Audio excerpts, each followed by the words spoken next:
क्या सम्राट चौधरी को अब अपनी रणनीति बदलनी पड़ेगी? क्या जिस तरीके से सम्राट चौधरी बुलडोजर को रफ्तार में दौड़ा रहे हैं, जिस तरीके से बुलडोजर की कार्रवाई पूरे बिहार में हो रही है, उसे रोकना पड़ेगा या सम्राट चौधरी को नरम रवैया अपनाना पड़ेगा? क्योंकि जिस तरीके से किशनगंज में देखने को मिला है, उससे अब ऐसा लगने लगा है कि शायद सम्राट चौधरी को अपनी रणनीति बदलनी पड़े। और एक बात और जो निकल करके सामने आ रही है वो ये है कि किशनगंज में जो कुछ हुआ वो पूरी साजिश के तहत हुआ, और इसके बारे में एक दिन पहले ही अनुमान लगा लिया था सम्राट चौधरी ने।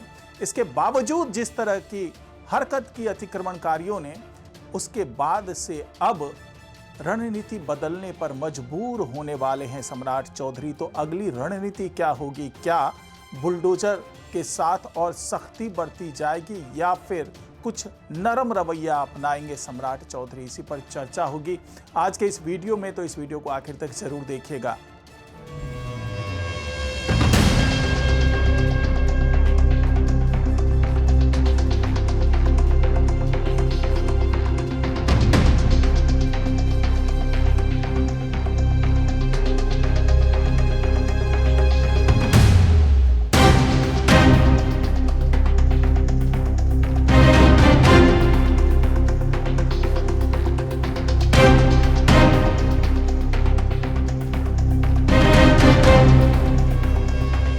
नमस्कार, मैं हूं डॉक्टर सुरजीत सिंह और आप देख रहे हैं YBN बिहार झारखंड। अगर आपने अभी तक इसे सब्सक्राइब नहीं किया तो सब्सक्राइब कर लीजिए, और अगर आपको ये वीडियो अच्छा लगे तो लाइक कीजिए, शेयर कीजिए और कमेंट जरूर कीजिए।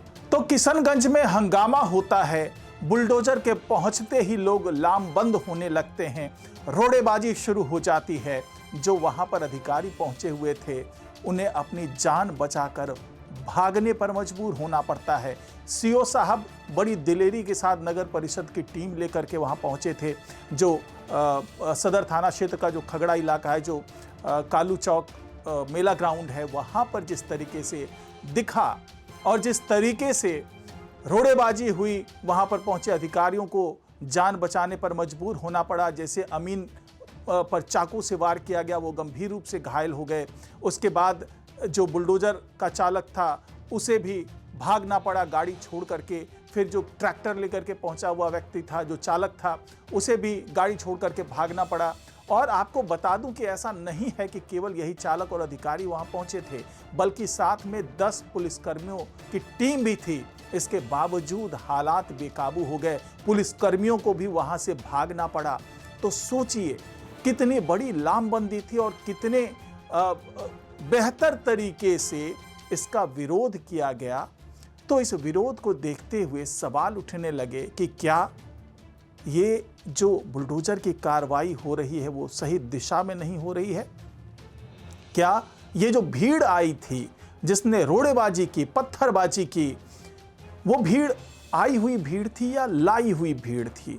इस पर तमाम सवाल उठ रहे हैं। और क्या इसके बारे में पहले से जानकारी थी प्रशासन और शासन को?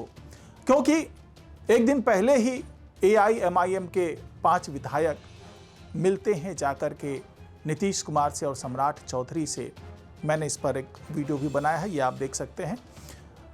उसमें मैंने बताया था कि ये विधायक विकास की बात तो कर ही रहे हैं सीमांचल की, और साथ ही ये ताकीद भी कर रहे हैं कि बुलडोजर की कार्रवाई पर थोड़ा विराम लगाया जाए। ये कही सुनी बातें थी जो मैंने बताई थी आपको कल।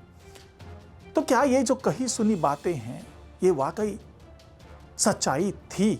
और इसके बारे में सम्राट चौधरी को पहले से जानकारी दे दी गई थी कि अगर किशनगंज जैसे इलाकों में आप बुलडोजर की कार्रवाई सख्ती से करेंगे तो उसका विरोध भी आपको झेलना पड़ सकता है। और क्या सम्राट चौधरी को ये पूरी जानकारी थी कि ऐसा कुछ होगा? अगर उनको जानकारी थी तो उसके बाद की क्या रणनीति तैयार की? तो उसके बाद की रणनीति तुरंत देखने को मिल गई। जिस तरीके से पुलिस बल वहां पहुंचा, जिस तरीके से पूरे इलाके को छावनी में बदल दिया गया, उससे ये साफ हो गया कि सम्राट चौधरी रुकने वालों में से नहीं हैं। और खास तौर से जिस तरीके से मैं पिछले 2-3 दिनों से आपको बता रहा हूं कि सीमांचल के लिए एक पूरी रणनीति तैयार की गई है और वहां पर जो तमाम, चाहे वो एसटीएफ के कमांड सेंटर बनाने की बात है, चाहे एटीएस का सेंटर बनाने की बात है, या वहां पर अतिरिक्त पुलिस बल भेजने की बात है, ये सब कुछ अनायास ही नहीं हो रहा है। बल्कि सम्राट चौधरी को ये बात पता थी कि सीमांचल में अगर बुलडोजर की कार्रवाई बहुत सख्ती से की गई तो उसका प्रतिकार भी झेलना पड़ेगा। आपको बता दूं कि किशनगंज इस मामले में इसलिए भी ज़्यादा संवेदनशील माना जा रहा था क्योंकि यहाँ पे 68% आबादी अल्पसंख्यकों की है और इसको देखते हुए यहाँ पर अवैध अतिक्रमण को तोड़ना और अवैध निर्माण को हटाना, कब्जे से मुक्त कराना सरकारी ज़मीन को एक बड़ी चुनौती थी, क्योंकि इससे पहले भी कई मामलों में यहाँ पर प्रशासन की टीम को प्रतिकार झेलना पड़ा था, विरोध झेलना पड़ा था।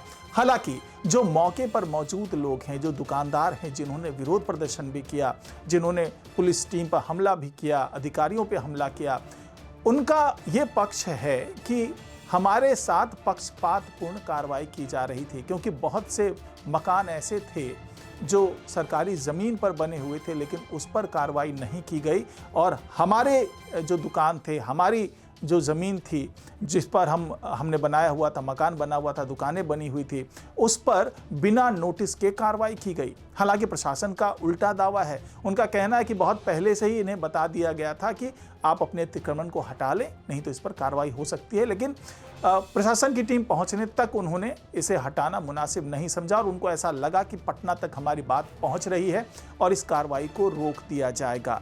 लेकिन जब कार्रवाई शुरू हुई तो वो सारे के सारे दुकानदार हैं, वहाँ के जो निवासी हैं, वो लामबंद हो गए और प्रशासन की टीम को खदेड़ दिया वहाँ से।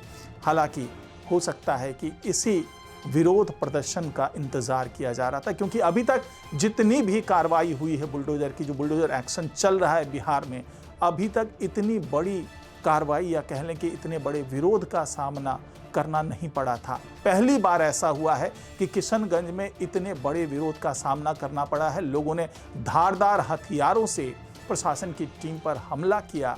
अब सम्राट चौधरी ने ये चेतावनी दे दी है कि अगर इस तरह की हरकतें होती रही तो और सख्त से सख्त कार्रवाई की जाएगी, चाहे वो किशनगंज का इलाका हो या बिहार का कोई और इलाका हो। खास करके सीमांचल के लिए एक प्लान तैयार कर लिया गया है और जहां कहीं भी बुलडोजर की कार्रवाई का विरोध किया जाएगा वहां पर अतिरिक्त पुलिस बल भेजा जाएगा और स्पेशल टास्क फोर्स का जो गठन किया जा रहा है उसके जवानों की नियुक्ति वहां पर की जाएगी।